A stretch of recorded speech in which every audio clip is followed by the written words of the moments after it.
আমরা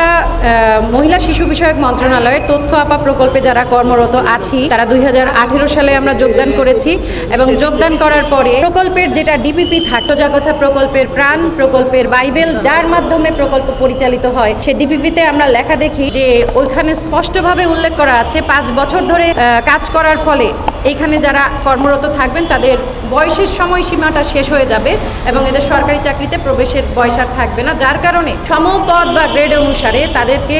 রাজস্বে স্থানান্তর করার যাবতীয় ব্যবস্থা পদ সৃজনপূর্বক গ্রহণ করবেন মহিলা শিশু বিষয়ক মন্ত্রণালয় অথবা জাতীয় মহিলা সংস্থা। আপনারা একটু খেয়াল করেন এখানে যেটা মেইন পয়েন্টটা, এভাবে কথাটা বলা নেই যে করা যেতে পারে, ডিরেক্ট লেখা ছিল করা হবে, যাবতীয় ব্যবস্থা গ্রহণ করা হবে। আমরা 2018 সালে যখন যোগদান করি তখন আমরা নভেম্বর মাসে যোগদান করি, ডিসেম্বর মাসে আমরা অর্থ মন্ত্রণালয়ের পদ সৃজন সম্পর্কিত চিঠি দেখতে পাই।